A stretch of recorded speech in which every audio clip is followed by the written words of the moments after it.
Miigwech, everyone. Thank you for still being with us here as we come to the conclusion of this 2-day symposium. It's been amazing. It's been so inspiring to listen to all of you and the great things that you've done. And today I want to give you a chance just to kind of take a deep breath and sit back and think a little bit about what you've heard over the last two days. And remember that yesterday when we started the symposium, I asked you to think about 3 things. And I asked you as you were listening to each of these sessions to write down one action towards stewardship that you think it's really important for us to think about as we move forward. And today we're going to discuss them, and you'll have the ability in the chat to just share them so that Kylene can see them. And as I'm talking about things, she's going to share some of those insights if you choose to post them.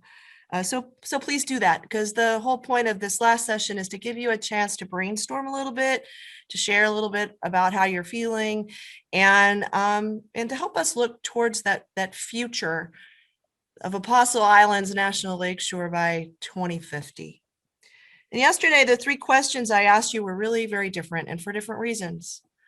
The first one I asked you was about your influence on stewardship on this landscape in the past. Because it's really important to stop and take time to look back, to recognize those accomplishments, those successes, those efforts of the past, because they're a really important part of the future. And I just want to take the time to thank all of you who have contributed so much of your time and your life to resource stewardship knowledge and efforts on this landscape, and for getting us to the point where we are now, where we truly can look forward to the next 50 years. The second question that I asked you was more immediate, more about thinking about the impacts of the 2020 pandemic and the personal and professional crisis that we've all had to face over the last year. And the reason that that's so important is because before we move forward, you have to think about the impact that this has had on you and try to find something positive from this crisis, because you have to acknowledge your resilience before you can think even a little bit about the future. So important to think about these 2 things, the past and the present, and how we're going to move forward together. So as we think about my third question, and that's the thing that we're really going to spend time talking about, I asked you about what actions should we take individually or together to steward this place between now and 2050. So think about that just for a minute, those actions. And I asked you to write them down if you could through the sessions, because sometimes it's hard to remember all the great ideas that were shared later, especially at the very end of the day. And so again, I invite you to start putting those things into the chat so that Kylene can see them. And remember some of the great examples that you already heard about stewardship efforts that people decided they were going to do. And because they did them, they changed the course of the impacts that people were having on those resources. You heard a little bit about efforts for lake trout recovery and eagle recovery and invasives management, and a whole bunch of different recommendations as you were listening over the last 2 days.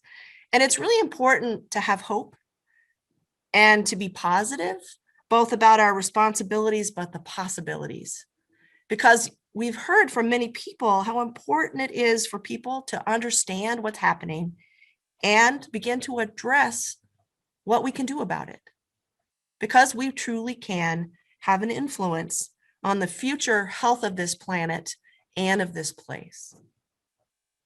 So you heard many of the presenters say, what's really important here is collaboration, working together, because as you know, nature doesn't know our boundaries. It doesn't know human boundaries. It doesn't care about where the edges of the park or where the sky begins or the water ends.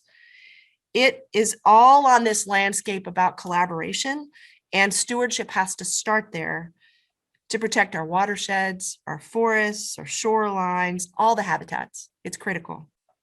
And one of the efforts that we really haven't had a chance to tell you about yet, and some of you are aware of, is that Apostle Islands National Lakeshore is doing something called a resource stewardship strategy.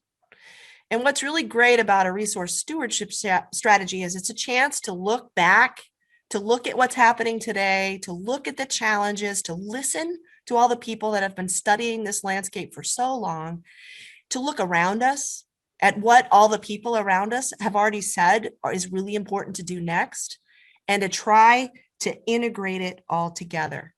And so we're in our second year of beginning to develop this strategy. And one of the things I was really excited about when I first got here 2 years ago was I realized, wow, look at the things that have already been done here. And here's an example. This is the tribal adaptation menu. There's probably a lot of you in the symposium that were a part of this process.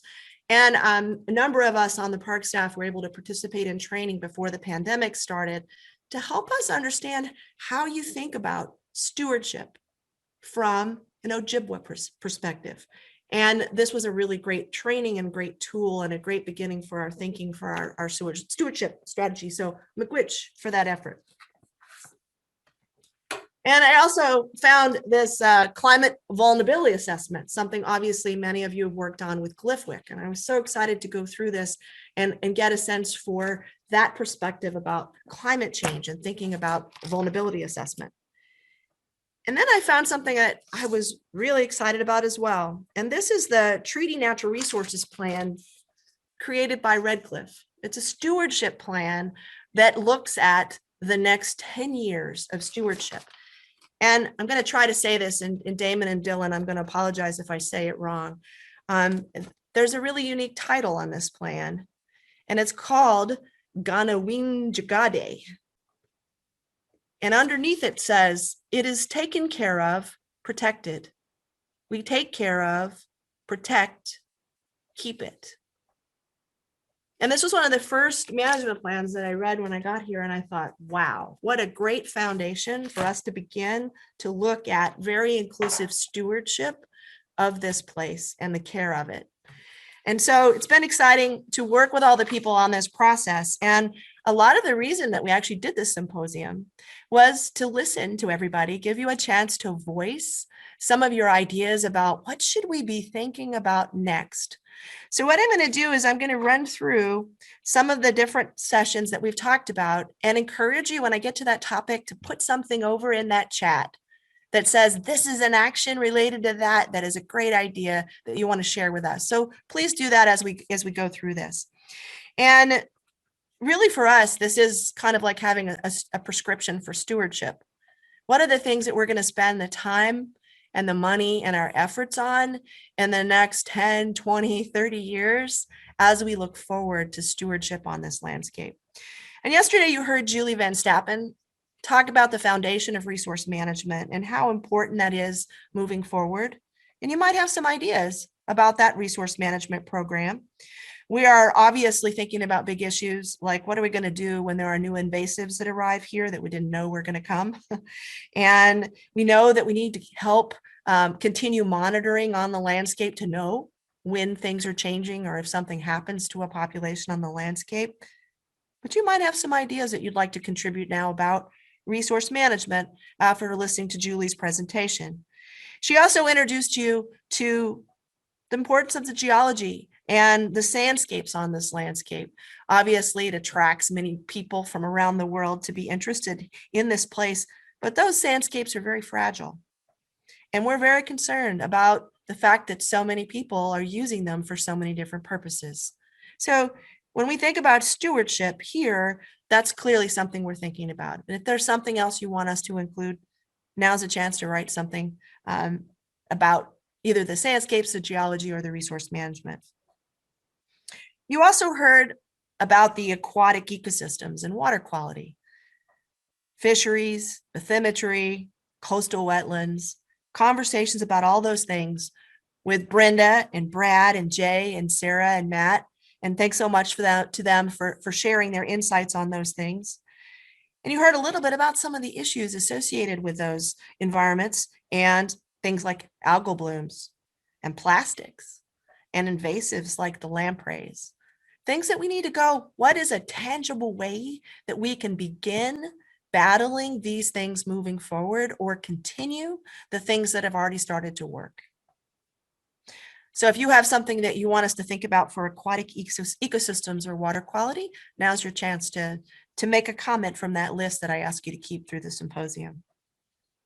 We also heard about terrestrial vegetation with Sarah, who talked about the flora, the many rare species, and the ways that they can be impacted by either shore erosion or people or browsers like the deer who are eating that Canada U, that deer candy.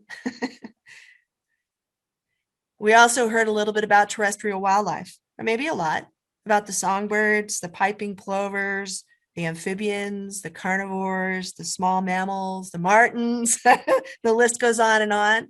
So thanks to Ted and Sumner and Gary and Tim and Morgan and Eric and Matt and all the people who did that important work to help us understand what we need to be thinking about next. What do we need to do in the face of climate change to help those populations be more resilient?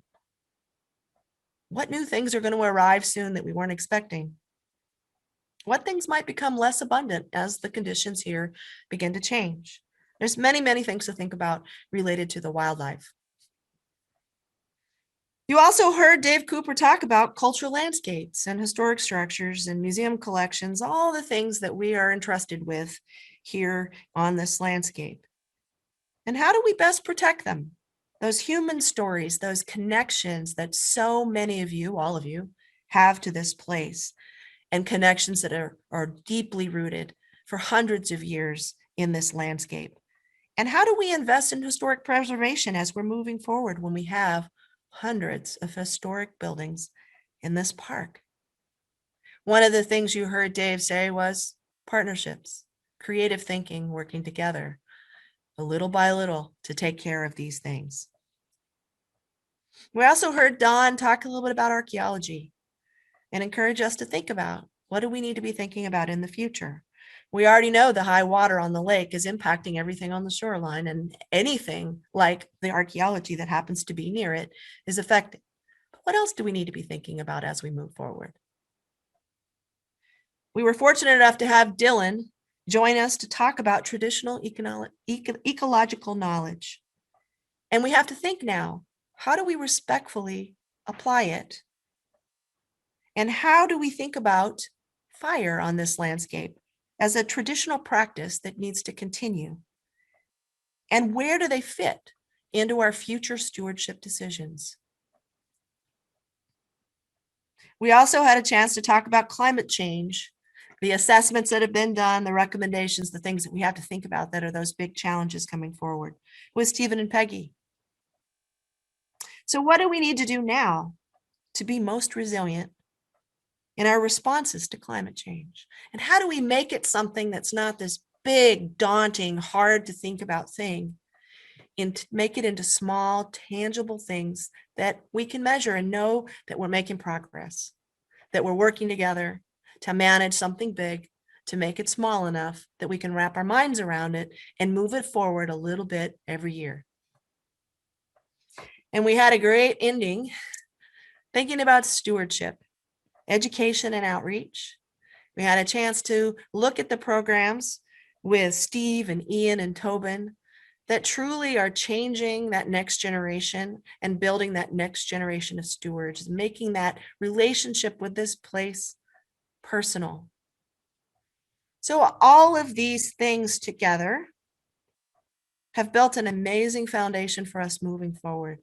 And I hope that what we can do as we end today is have you submit some questions or some ideas just to think about what's next. And we hope that you will be a part of being next with us and that you'll continue to think about your role, either as a researcher or a partner, as a teacher, as a volunteer, because all of us play a really important role in the future of this place. And that really starts with caring and respecting and working together. So we appreciate so much that you've been here with us today. We're so thankful for the partners that have made this possible. And we value your ideas, so you'll have plenty of time to either submit them in the chat or go to the link at the Friends website, the friendsoftheapostleislands.org. And there's a feedback form there and a place for you if you want to think about this and the specific actions that you really want us to think about, feel free to submit them there as well. But again, Miigwech, thank you for being with us today and in helping us celebrate the 50th anniversary of the park and think about the next 50 years and acknowledge all the important connections and people that are a part of this place. So we appreciate you being here, and we hope you'll stay safe out there and that you will have a healthy and happy 2021. Miigwech.